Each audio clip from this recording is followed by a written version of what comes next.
Ça, c'est la série P, qui est la première série des rotules sans bouton. Ça veut dire le serrage se fait avec cette bague ici.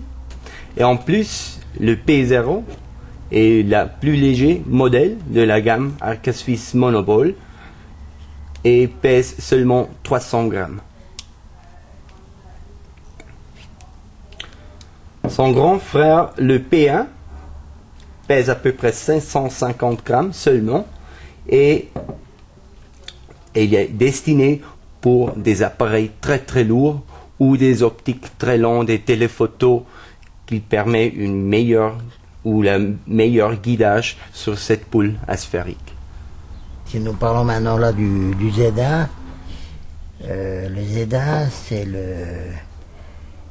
ça part de la série qui s'est développée dans ces années, qui est du Monoball qui était célèbre. Après il y avait le Monoball B et maintenant ça c'est le Monoball Z. Il est aussi dans la série un modèle qui est léger. On a réduit les dimensions en comparaison au B1, on a réduit le poids. En même temps, mais on a quand même renforcé la force de la rotule, ce qui concerne le poids. Et puis en même temps, on a aussi amélioré cette qualité qui est unique aux rotules. Arca, c'est la boule asphérique. On a renforcé la force progressive. Et puis en même temps, on a détaché cette force progressive du mouvement horizontal. Ça veut dire le mouvement horizontal n'est pas influencé par la force progressive qui est utilisée si vous basculez vers le bas.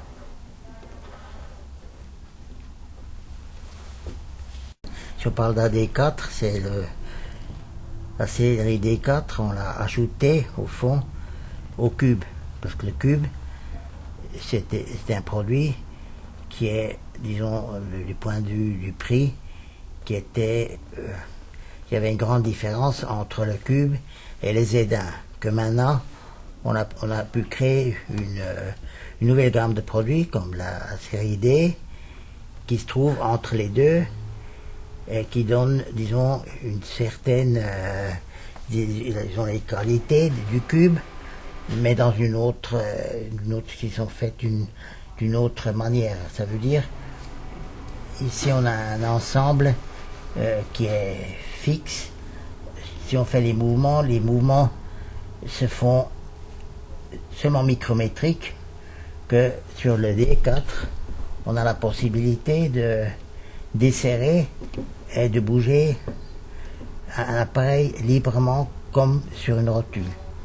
On fixe les mouvements et puis on peut faire le réglage à la fin micrométrique pour l'ajustement fin. Sur l'autre variante qui est au fond la base du D4, c'est le D4M comme manuel sur lequel on a le mouvement que manuel, mais qui donne, disons, l'avantage quand même d'une rotule 3D avec les mouvements séparés. Et d'autre part, les dimensions sont pas plus grandes pratiquement qu'une rotule traditionnelle. D'autre part, ce qu'on a sur cette rotule, ce qui n'est pas au fond pas une rotule, c'est difficile c'est une 3D, c'est qui est deux panoramiques, qui est un panoramique inférieur et puis un panoramique supérieur. Ça veut dire qu'on achète avec ça un appareil très complet pour l'usager qui fait des panoramiques. C'est aussi avec le panoramique supérieur, il a les avantages comme les avantages qu'on a par exemple sur une P0 ou une P1 qui ont dès du commencement un panoramique supérieur. Si quelqu'un veut travailler, c'est comme sur les chambres.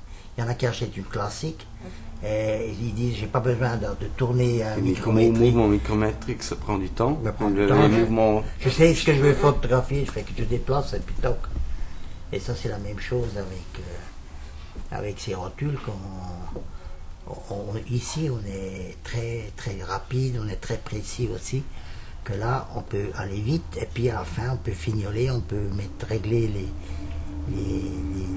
bascules, les angles et tout, encore plus précis, disons, parce que c'est, disons, en numérique, je pense que c'est la rotule qui est idéale dans ce cas. Parce qu'on a des surfaces, des capteurs petits qui demandent un réglage plus précis.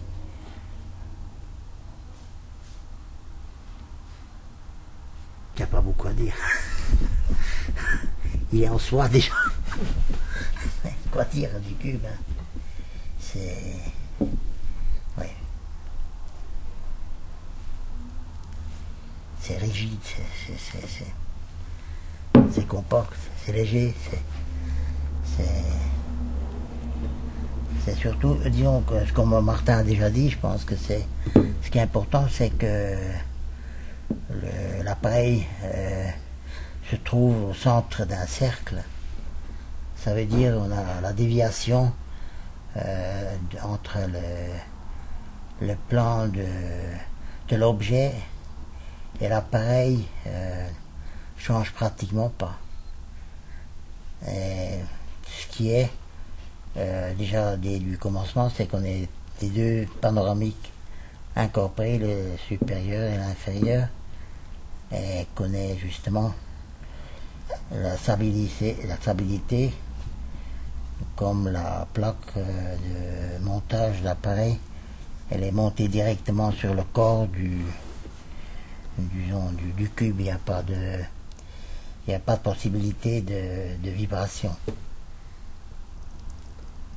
Et en même temps, justement, il y a cette universalité qu'il a, qu'on peut faire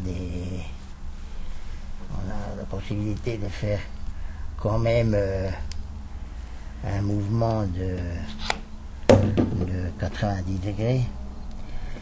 Ça veut dire on peut aussi, vous voyez, comme il a les deux panoramiques, on peut aussi travailler, on peut inverser son appareil. Disons on est dans une cathédrale, on veut photographier le plafond. On le met comme ça, on tourne son appareil et puis l'optique, la visée est vers le plafond de l'église ou de la cathédrale. En même temps, ça fonctionne aussi en horizontal, avec un appareil qui est décentré. Et puis, tout ce produit complexe, en même temps, il pèse à peine 1 kg. Ça veut dire en même temps, on a eu un poids très faible, avec une très grande rigidité.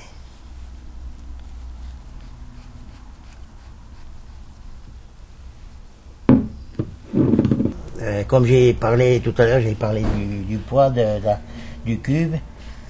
Il faut penser que, justement, j'ai dit, il pèse à peu près 1 kg, mais si on voit au départ, si on regarde le volume de l'aluminium qui était utilisé, on a 3 kg 400 grammes d'alu qui donne un produit qui pèse 1 kg. Oui. Alors là, on voit ce travail qui est sur ce cube. C'est aussi ça qui montre que le prix et tout, c'est pas seulement un prix fantaisiste, c'est un prix réel qui se voit aussi à côté de l'idée et tout, les brevets qu'il faut payer et le travail, le montage, tout. Il y a aussi le temps d'usinage sur un appareil. Si on veut un produit précis, il y a toujours un usinage. Ça veut dire, si on essaierait de faire ça en fonderie, le produit serait toujours plus grand, il serait pas beaucoup moins cher, parce qu'à la fin, pour faire un produit comme ça, on ne peut pas coulisser sur la fonderie. Ça veut dire là où il y a les mouvements, il faut de nouveau que ça soit une matière qui est suffisamment inerte, rigide pour garantir la tenue, hein, et la précision. Ça veut dire que, oui, je pense qu'on a pris la méthode celle qui était possible pour créer un produit de ce genre. Mais si vous achetez un produit, c'est comme ça, et vous l'achetez pour la vie. Ça veut dire que si vous comparez à d'autres produits qui changent tous les 3 ans, tous les 2 ans des fois, et vous pensez que vous pouvez le garder pour toute votre vie, il est bon marché.